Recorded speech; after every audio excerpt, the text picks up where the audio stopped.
We obviously had a very, very unusual occurrence in the House of Commons yesterday, especially at PMQs, when the entire House rose and gave a round of applause and even a standing ovation to the Ukrainian ambassador who came to watch that session. Now, I really am glad that he did come. I think he was invited. I'm not sure if he came of his own accord, but the fact that he was there to put pressure on again, the UK government to act and to do something, I'm very pleased that he does, because again, there's a lot of us here that do want the UK government to act. And the big problem is as we'll go into in a moment, there have been a lot of quote nutty backbenchers saying quite some ridiculous things. But the problem is this goes straight to the top. This isn't just again a fringe element that we've seen trying to very much not only block Ukrainians fleeing from a war situation, but also being very slow and deliberately slow in some cases. Again, if you follow the secret Tory, some of his tweets very recently about this being very deliberate of not blocking Russians just yet, or should we say being slow to block them so that they might have time to obviously move their money. And of course, very little, if nothing, of course, said about the UK overseas territories, which we know are probably hiding a lot of Russian cash. So definitely something that should be addressed. And like I've said before, this is a fantastic opportunity to really drive this home. And Keir Starmer almost certainly did yesterday, but I think he didn't go far enough by, of course, mentioning those overseas territories. And I wish someone had indeed mentioned them. But of course, we are showing our support to Ukraine, but unfortunately, our government seems to be at the moment all talk and no action, or shall we say, all talk and very slow to act. It's very, very reminiscent of what we've seen during the pandemic. So, of course, before we do get into this, please do remember to hit that like, share, and subscribe button. And of course, down below there are links to my Patreon page and a one-off link called Buy Me Coffee, where you can buy me coffee. And as always, thank you very much to all those people who do support the channel that way. So, on with this. This comes from the London Economic with the title of PMQs, the Ukrainian ambassador left to mull. With friends like these, who needs enemies? It started with a standing ovation for the Ukrainian ambassador, Vadim Presenko, watching from the public gallery. And of course, it was against parliamentary protocol, but that was ignored, and quite rightly. But what support can these MPs give Ukraine, or indeed want to? He might have thought as he looked down on the Commons representatives. The Prime Minister indeed clapped for the NHS when he went inside his house to party, after all. So let's just wait for the Sue Gray report, what that has to say. And of course, the strange mix of no-fly jingoism and also the Tories like Sir Edward Leith, who also said that they have done enough for Eastern Europeans refugees lately.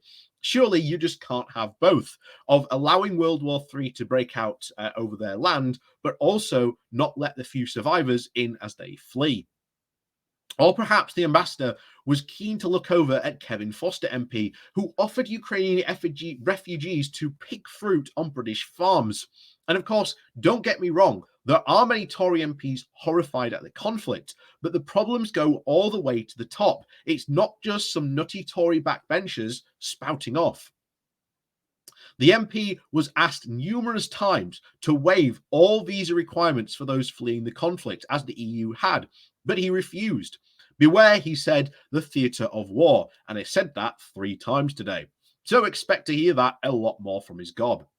So the visa thing hasn't happened. But what about, of course, chasing the money of the Russian oligarchs? Well, the MP dodged questions on Roman Abramovich, which he claimed wrongly had been sanctioned last week. He even ignored Labour MP Bill Emerson when he asked the Prime Minister if the Conservative Party will take its 2 million of Russian-linked donations and hand that over to Ukrainian humanitarian causes. He then looked very visibly annoyed when Chris Bant, again a Conservative MP, listed a few Russians who have not been sanctioned. But it turns out that the number of rich Russian individuals being chased by the EU is now larger than in the UK. And we've also seemed to have given them weeks before anything will actually hit them. Plenty of time, of course, to shift their assets elsewhere, possibly the British-owned tax havens. But we have done a lot in Britain to show our disdain for Vladimir Putin. Councils have stopped getting energy from Russian sources. Everton kicked out their Soviet investor. Even BP acted. The list goes on. The outpouring of public support has also been deafening. And however, the government remains tone deaf. As with the pandemic, they have been slow and cumbersome. So again, businesses, councils, and the public have been made to stand off their own backs. So why can't we sanction these people now? The PM was asked by Starmer. Johnson even told the House that things just can't happen overnight.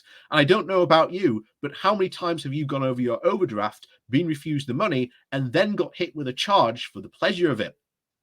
You couldn't argue that this is really naive or just too simplistic, or maybe it's just common sense. Cut off the flow of the money, as the meerkat would have said, and if the adverts hadn't been pulled from the news bulletins about the war, it would have been simples.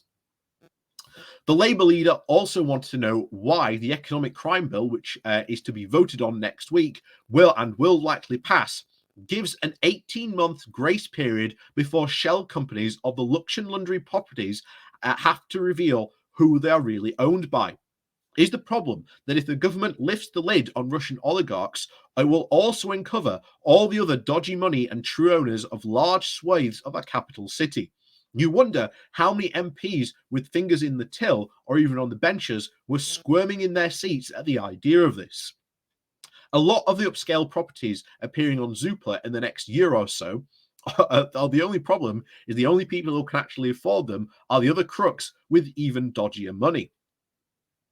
So maybe the living mayor is right, and that we should pick up Ukrainian refugees in the oligarchs' London mansions. We have known about the dirty money washing through London for years, but it hasn't been dealt with before. This has been years in the making. It's like trying to use a cricket bat to divert a comet now. Perhaps it's largely because of the cottage industry of banks, lawyers, and PR teams and accountants, and most importantly, direct access to the highest echelons of government that have welcomed huge sums of dodgy money that have enabled them. The point was mentioned by a number of MPs on all sides of the House. The Ukrainian invasion has been conducted in plain sight, but oligarchs have been hiding in plain sight as well. In terms of the build-up of the Russian onslaught, the PM was keen to bang on about the fact that we knew about the attack first, and we didn't swift and airloft. But beware, it is the new vaccines and had got Brexit done. Never in the field of human conflict has ever been someone been so proud of doing so little. So, if we were sure that Putin was going to carry on carrying out these monstrous acts, why did they not have a sanctions list or refugee plan ready? Could it have been that the government was in stasis indeed over the Partygate and had to go to ground to halt as the Russian tanks began to grind into action? It looks as if down our electoral officials as the Ukrainian ambassador could have been forgiven for thinking, with friends like these, who needs enemies? And that is really one of the bizarre, I think, side effects of this whole Ukraine crisis is that finally, for years, when we have known all of this has been going on, it can finally get sorted out. And like I say, the economic crime bill so far gives a period of 18 months.